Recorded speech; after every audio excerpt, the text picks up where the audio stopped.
This, Woolman was saying, was real leisure. Leisure not as a compensation for work, not as a version of it, but as its annihilation. And this was why leisure was the real revolutionary question. To make this city of play, artists would have to reject the passive abstraction of all objectified separate art and leave their objects behind creation. Excuse me, and leave their objects behind.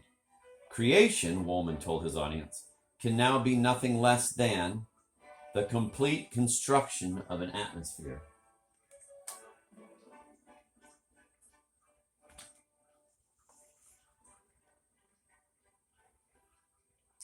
Perhaps in their own abstraction, Woolman's words floated in the air to be carried off by whatever weather was in Alba in September 1956.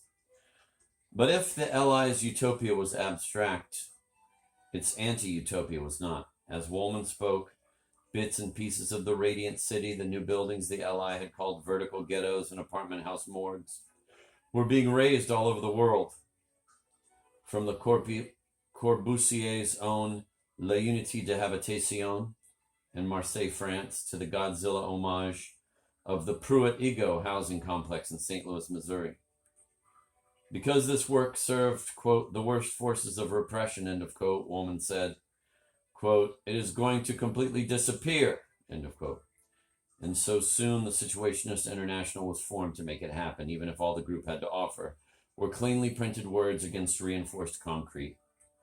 Odd theories that might someday be realized as graffiti, and Woolman was left behind. After his exclusion from the LI, Woolman earned his living as an artist, making objects and selling them, but he stuck to the LI's aesthetic. It was his as much as anyone's. He tried to construct by overturning what was already there. He practiced only détournement, the idea that in a world that had yet to be changed, only a distortion of the images everyone took for granted could equal the weight of the blank page. Woolman went back to the papers. In 1963, on his way to During, he discovered Scotch art. He took Scotch tape, laid it down over headlines, lifted the tape, removed the words, and smeared them back into pages that might have been composed underwater. He made his own papers, many organized around a specific date, be it his own wedding day, Andre Breton's death day, a May 68 day, the best news of the week. But in his hands, the liquid streamers said that the events they spoke for were more controlling than anyone suspected, and less real. The worst news of the week.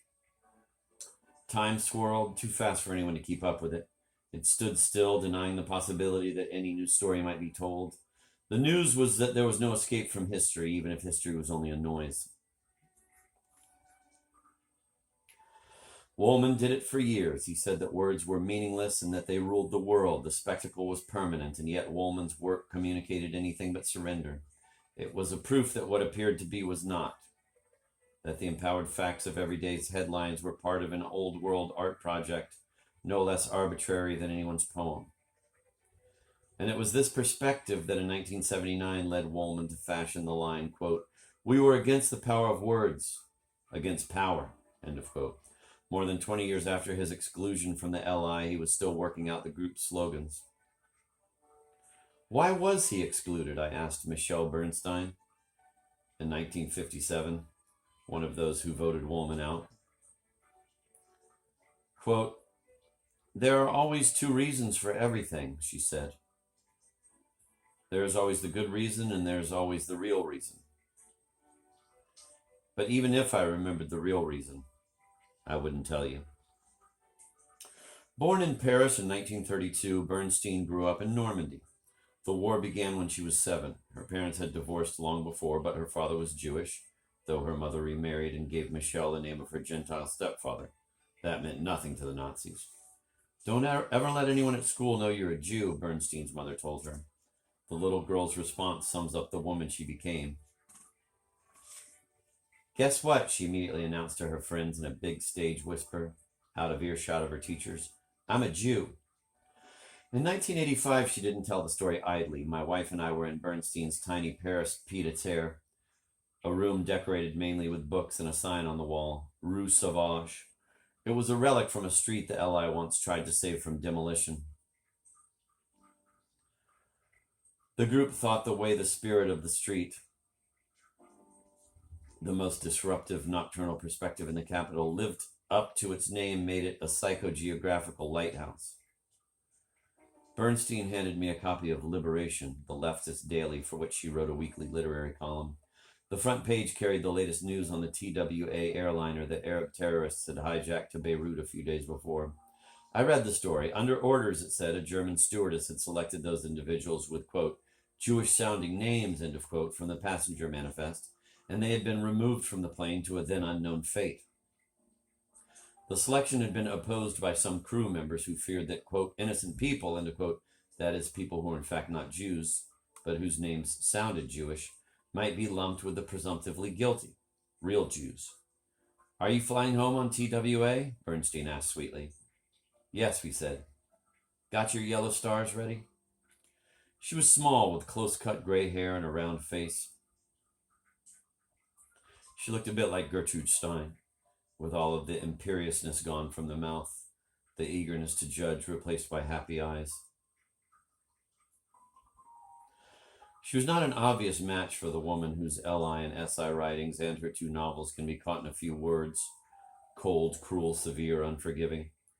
The most striking essays practiced intellectual terrorism, notably No Useless Leniency, IS number 1, a defense of the strategy of, so to speak, recruitment through exclusion. We have become stronger and therefore more seductive. The novels, both centering on Genevieve and Gilles, versions of herself and Debord, her husband from 1954 to 1971, were about people living it out. I was a very greedy and devious girl, Bernstein said. It's hard to imagine now that Gil and I were ever involved in anything as aggressive as International Lettriste. Most of us turned out to be rather nice people, but I was absolutely sure we would all be famous, and that we would replace the old world with a new one, that we would make the social revolution. Bernstein enrolled at the Sorbonne. Soon bored with her classes, she began wandering the streets looking for kindred spirits. One day I opened the door of a cafe and I found my people. They were alcoholics, very young alcoholics, as we all were. They would come together in the afternoon, then there would be music, noise, talk all through the night. The cafe was Chez Monod, 12 Rue de Four, a block from Saint-Germain-des-Prés. People from all over the world passed through. It was a haven for refugees. Cheglov was from Czechoslovakia. Would-be artists, budding suicides, runaways and class cutters, petty criminals, dope pushers, bums, eccentrics. One old man regularly appeared in a Japanese warrior's helmet from which, by means of a wire, he flew a pack of cigarettes. And the new Lettrist International, which is to say a table, where sat those Debord judged ready to change the world. Some, like Serge Berna, already had their legends, Bernstein said. The rest became famous later on. Oh, not all, not me, as you can see. It was not all Lettriste. There were the nouveau realists and the realist fantastiques. With us were Ivan Cheglov and Henry de Bern. You can tell by the name, he came from a very noble family. Later, he became a Gaullist. Like so many, he finally became what he had been. Jean-Michel Mencken. Bernstein opened a book of Ed van der Elsken's photographs, the 1981 Paris, to the page of Mencken and Fred running down the street in their colored hair. The punks invented nothing, she said. Was only with us for a moment. He was from a communist family. Today he is a bureaucrat on the Parti Communiste.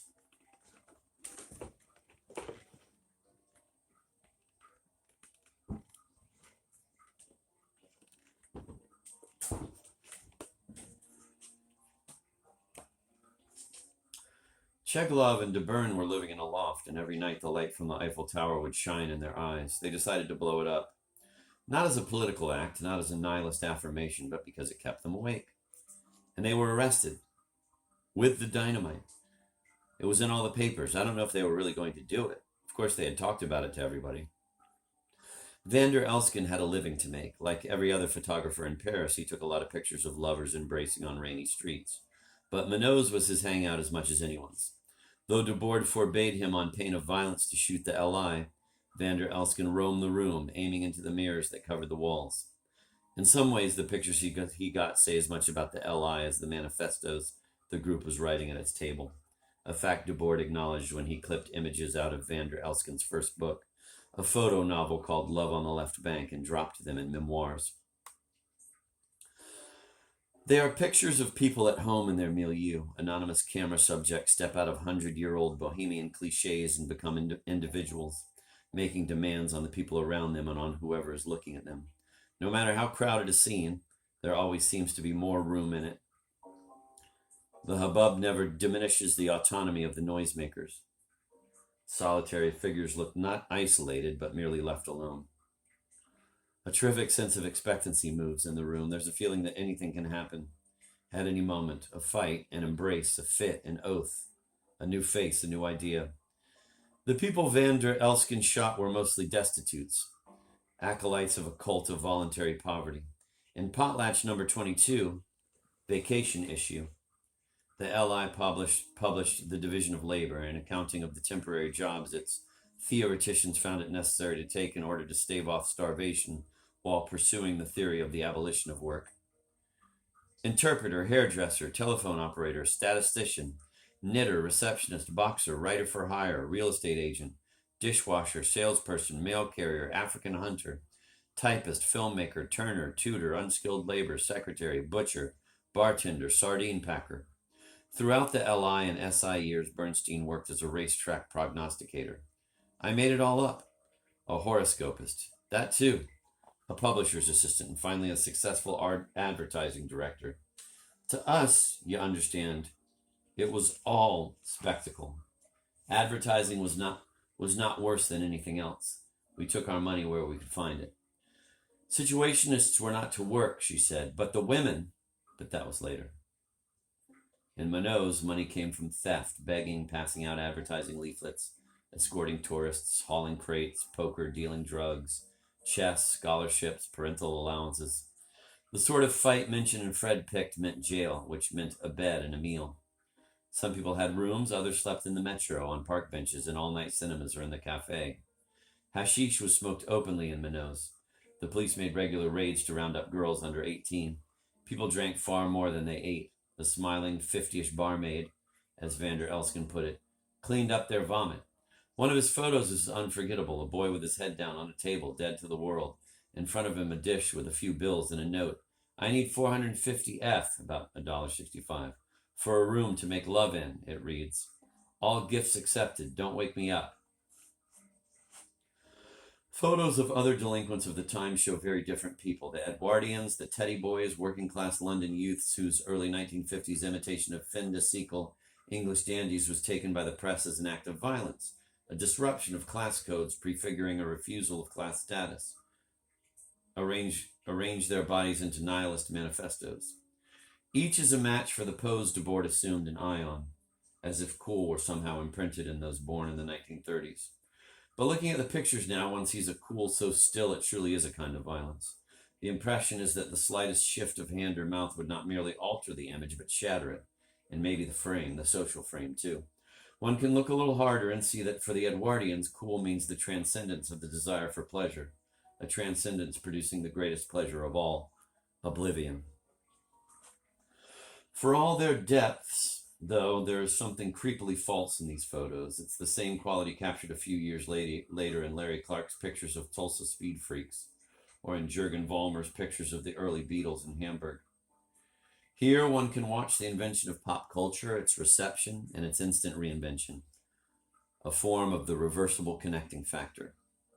An image of negation is made in a song, in a movie. The first film to exploit the spivs, precursors of the Edwardians, appeared in 1950. In a novel, in the cut of a coat, in a gesture, the new media transmit the image, and suddenly people all over the world are living it out. But because the content of the reversible connecting factor remains unexamined, not the sign of a new world, but simply a sign of separation from the old, one can also watch the instant self-destruction of pop culture and see cool freeze.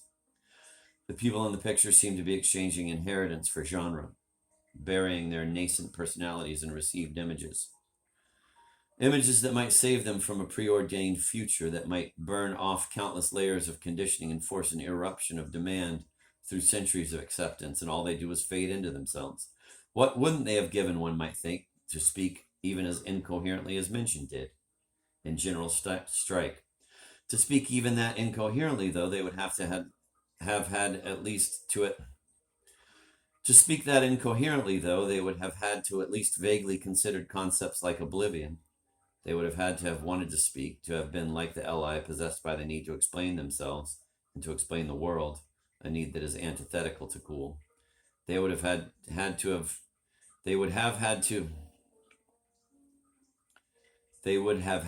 have understood that if they were making themselves up out of received images, as the Eli tried to make itself up out of chosen images, then that was what they were doing.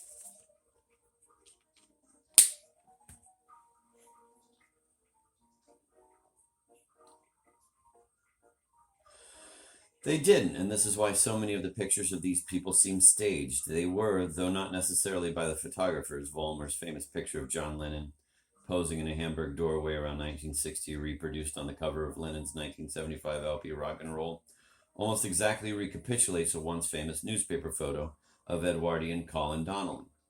Lennon cannot have missed it. His pose is almost evidence that, as a schoolboy, he had Donnelly's picture pinned on his bedroom wall.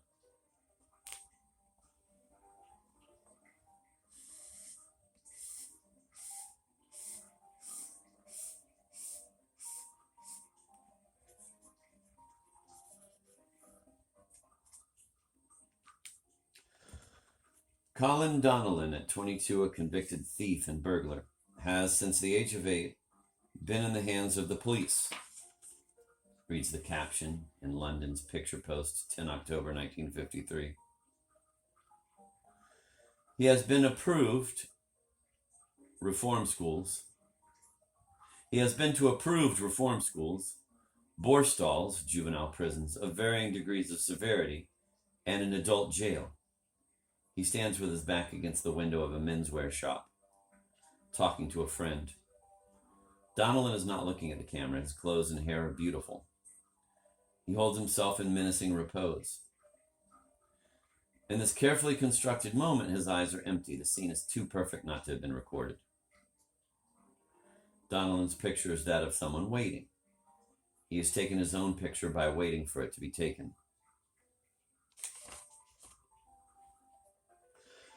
Here one sees a set, in Monod's a setting. Before Vander Elsken's lens, the spirit is that of movement, interest, uncertainty. The girls and boys in Monod's seem oblivious of anybody but themselves. Their peers seem to await a response, to offer themselves to a future they do not expect to make, to a history already judging them as deviants, anomalies, curios. Donnelly and his pop culture cousins seem to be auditioning for movies they've already seen. The people in Monod's seem to be having fun. This is a quote from the San Francisco Chronicle, 3 November 1987. Dalai Lama says he didn't start riots. The Dalai Lama, the exiled Tibetan leader, has rejected Chinese charges that he instigated the recent anti-Chinese riots in Lhasa and has accused Beijing of seeking a scapegoat for its own failures, a spokesman said yesterday.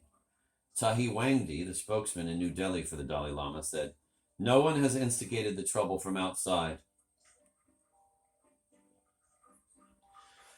1953 began around a table and ended with the table in pieces. By August, the fast-timed Cotton Woolman's letter to Brow had yielded to the deadly pace of IL number 3, a lifeless broadsheet. Quote, "Indifference in the face of the suffocating values of the present is not permitted us, not when those values are guaranteed by a society of prisons and we live on their doorsteps," Debord wrote dully, and to be done with the comforts of nihilism. "We don't want to participate at any price or to accept our own silence, to accept red wine and negation in the cafes. The first truths of despair will not be the end of these lives so hard to defend against the traps of silence, against the 100 ways of taking sides. Bousset's elegiac voice was already rising up, turning the echo of St. Just's voice in Debord's conclusion into a non sequitur. Quote, "We have to attest to a certain idea of happiness, even if we have known it to fail. We have to promote an insurrection that would matter to us." Debord might as well have called for a revival of the Spanish Civil War, which, just a hairline rule to the left, he and the rest of the LI did. "The Middle Ages begin at the border," they said in IL No. 3's one dashing phrase. "And our silence seals it." It was an admission that the LI's own terrain had turned up empty.